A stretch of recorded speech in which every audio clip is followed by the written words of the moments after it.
Thank you, Marwan. Thank you, Mona. Thank you for inviting me. Pleasure to be here. I guess I got jealous because my title was too short, so I decided last night to make it a little longer.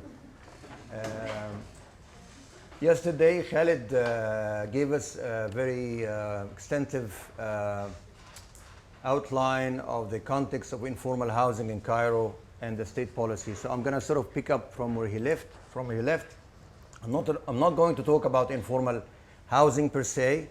I'm going to talk about informalization process in the context of the revolution.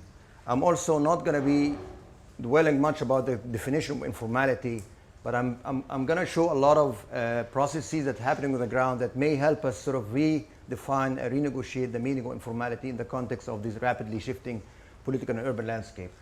There are two caveats before I start. One of them, this is a work in progress. There's a lot of documentation and mapping, a lot of raw material, if you will. We are hardly catching up with the fast pace of events happening in the street.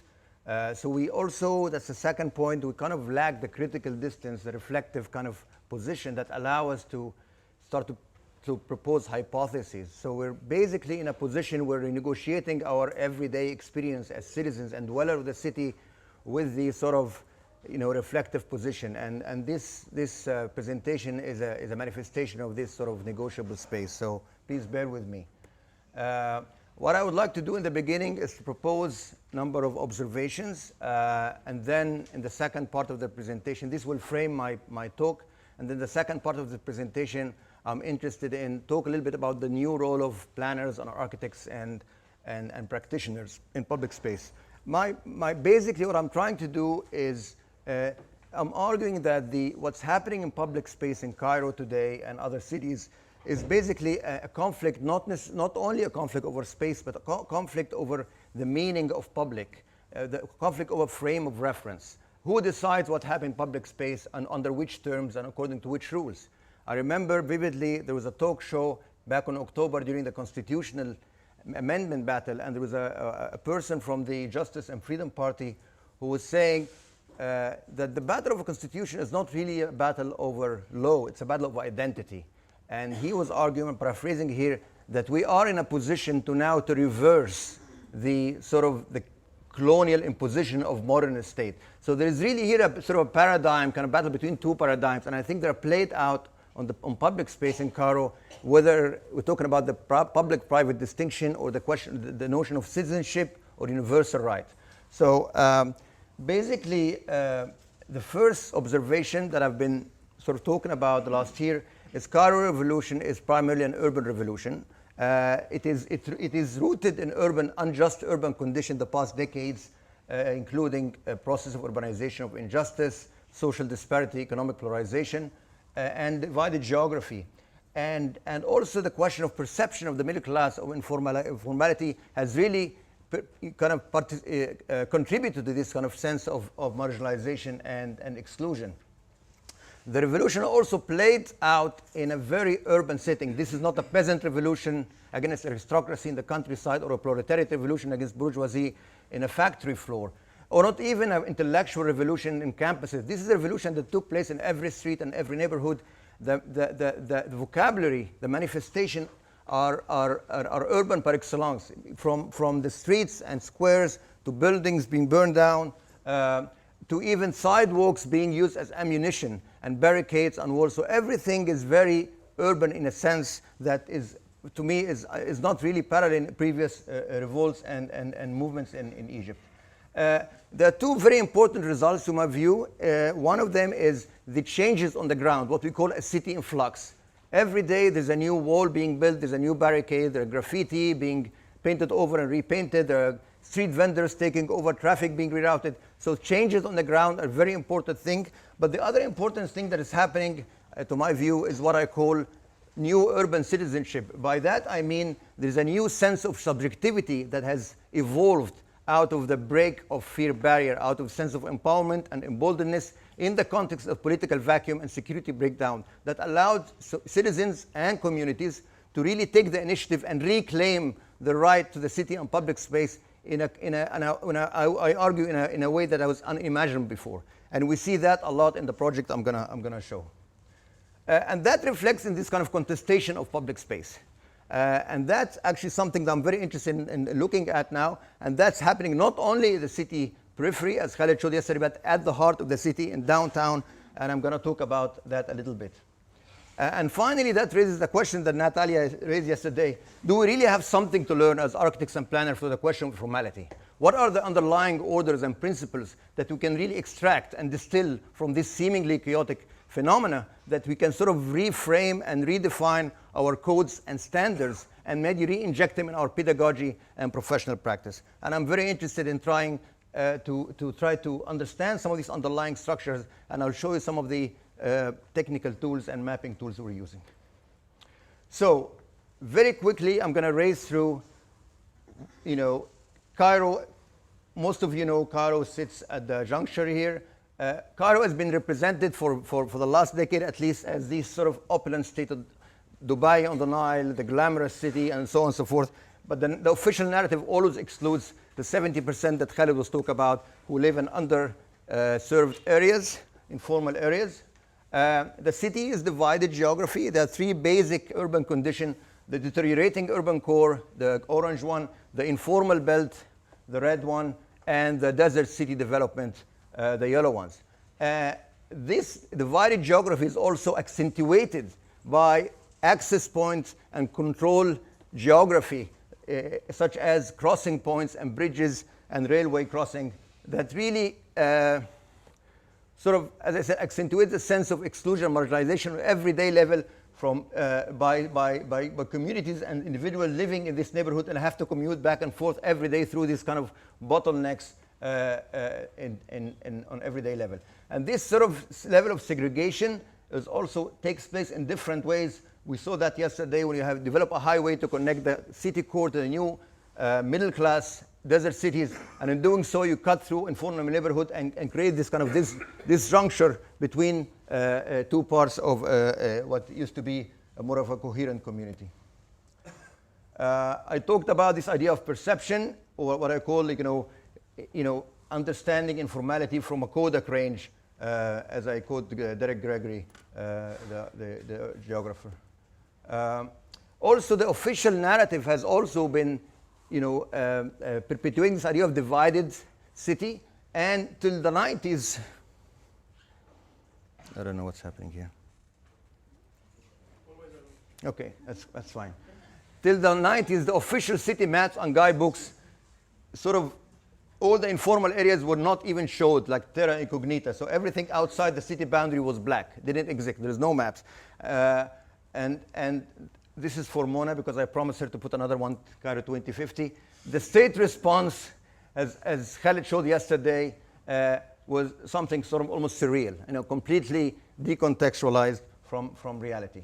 Now, what I'm interested here is the question of how the city used infrastructure like the ring road that was built to the end of the 90s, not only to divert regional traffic, but to contain a limit and sort of constrain further encroachment on agricultural land, and in doing so, putting a belt around informal areas. But what it didn't do is to give access to these informal areas. So in many cases, as we saw actually the day before yesterday here in Beirut, sometimes the ring road passes almost at arm's length to your window, but you don't have access to it. So this kind of sort of very dramatized juxtaposition between state infrastructure and everyday urban experience created this sense of exclusion, as I said, that people have been very resourceful in creating solutions.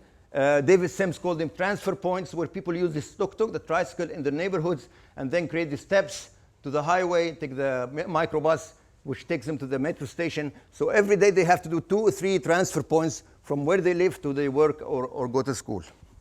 So this led to the revolt that took different forms in the city. And the city in this initial stage really was reconstituted in ways that was completely different from what the city, these spaces were planned for, as traffic roundabout and sort of monumental spaces and so on and so forth.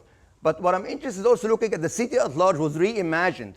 This is a map by activists during one of the rallies that were organized. And instead of marking the city through arteries and squares, it is actually defined through the meeting points of rallying groups who eventually meet in Tahrir Square. So it's even more abstracted into a diagram. So the city here is reimagined and reconstituted by revolutionaries that is in a way that is sort of not necessarily coinciding with the planners' understanding of the city, whether Cairo 2050 or even a micro scale. Okay, so from that, we started looking quickly at how this new phenomena on the ground have created new vocabulary, new aesthetic, new meaning of spaces, according new sense of monumentality, and the city was dismembered in a sort of subsequent way. These roadblocks and walls have divided the city, so that your experience moving from one area to the other area downtown, you would have to walk around, 3 miles or something I'm sure in Beirut you're familiar with. So what we try to do is to look at this phenomenon and quickly try to document that, and try to find a way, simple way to really capture these changes over time between the changes on the political level and on the ground that is mediated through urban space.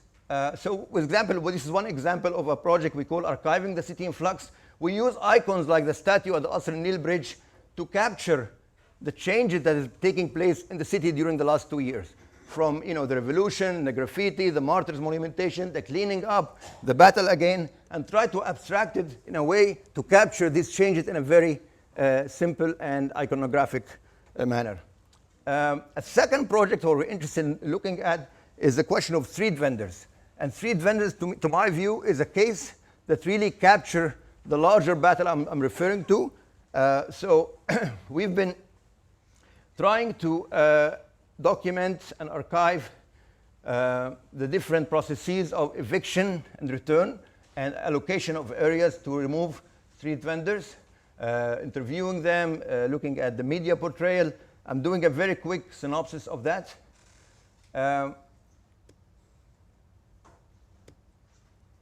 Also sort of developing sort of the architectural typology, the furniture they use, the territorial domains, and using techniques like time-lapse photography over 2 or 3 days to look at the rule system that governs the relationship between these settings, between them and shop owners, between them and the sidewalk and cars, and who defines this boundary and the distance between this structure, so that when we propose a sort of alternative or intervention to accommodate their needs, we have to really understand the governing principles of these informal structures.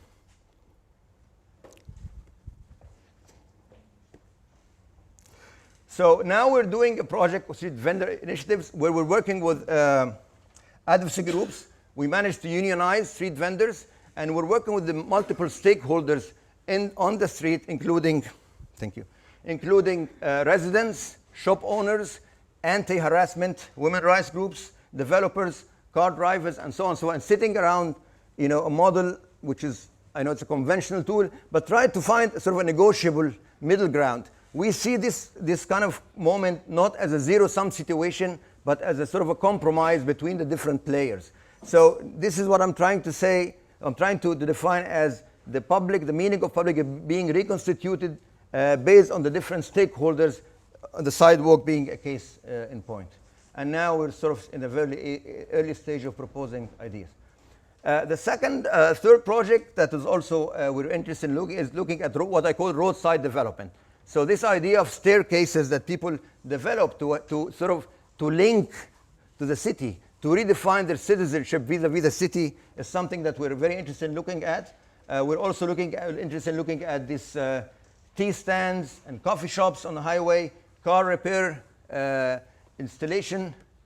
So what we started to do, moving from a very simple tea stand to a more elaborate structure that requires a little bit of engineering to level up the retaining wall and install sort of water and electricity, to a more dramatic project that I'm going to show in a second, which is an exit ramp, 4 exit ramps that were built entirely by the community during sort of the height of the security ground to sort of have access to the highway. So what we did first is we tried to, through GPS, we tried to locate all these interventions, informal intervention of the highway. I'm going to show a quick.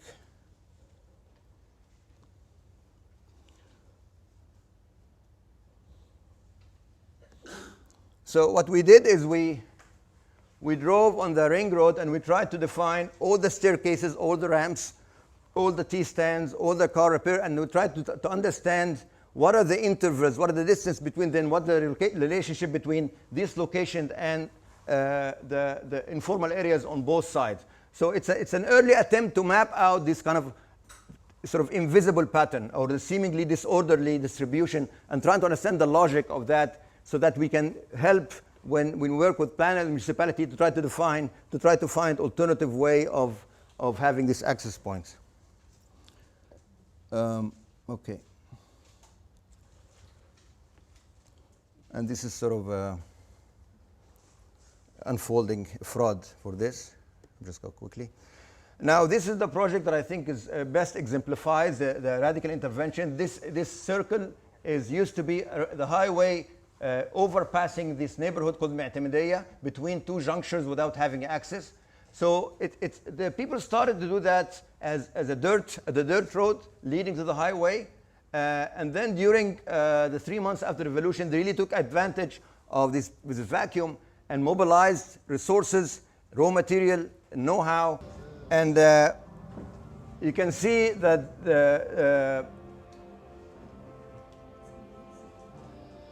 this project costed around £1 million, which is one-fourth of what would have costed if it was built by the government. And once they finished the project, and that's the amazing part, they sent this CD. This is sort of an edited version of a longer version. And take note of the over-dramatized soundtrack, almost like the building of the high dam, right? This sort of heroic, epical deed. They sent it to the governor of Giza and the police chief, and invited them.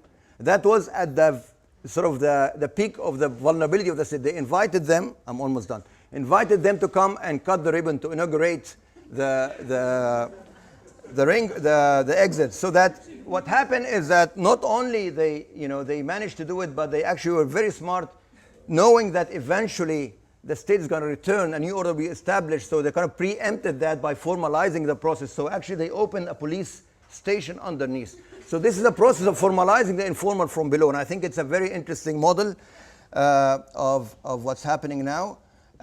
In the last minute, I'm going to do a very quick project of another. This is a project also we're working on called Ard al-Lawa. This piece of land owned by Ministry of Endowment, Al-Awqaf, is situated strategically between the formal and informal part of the city. The community also took advantage of the security breakdown, and the popular committee, which after the revolution was transformed into sort of developmental coalitions, opposed a plan to build more housing on this area, which is the only thing that this neighborhood doesn't need. So they actually sort of, I'm going to race very quickly through that. They confronted the bulldozer in sort of a classic kind of, People's Park kind of study, and then went to the prime minister. So usually this neighborhood, like any other neighborhood, has a lot of resources and mobilized community and great ideas of development. So the people in this neighborhood, even before the revolution, had ideas to map their problems for garbage collection. But after the revolution, empowered by this sense of revolution, they started to think of more larger project, like having a police station inside. So they drew one, they built one, invited the Ministry of Interior to come and take charge. They started to find solutions to their areas. This is a map drawn by a tailor, Tarzi, for the railway crossing. And he has a sort of drafting skills as a tailor, started to map out all the street vendors and the shops and the crossing. This is also another project by one of local community. She's a student in Faculty of Literature, and she actually had the map to name all streets in the neighborhood. So this neighborhood is already full of potential, and they oppose this plan to the right for public housing in this neighborhood, and confronted the bulldozers and went to the Prime Minister Kamal Ganzouri back then, who actually and demanded to have a park and services instead of housing. And he, for some reason, granted them the approval. So they came to us because we have been working in the neighborhood for a while and asked us to provide them with technical support. And we worked through design studios with the students and some workshops in the area and developed a sort of a conceptual master plan to look at this site as a possibility to restructure the relationship between formal and informal from one of marginalization exclusion to one of interdependence and integration, using the idea of lateral connections as sort of a framework for development to sort of restitch the otherwise schizophrenic city.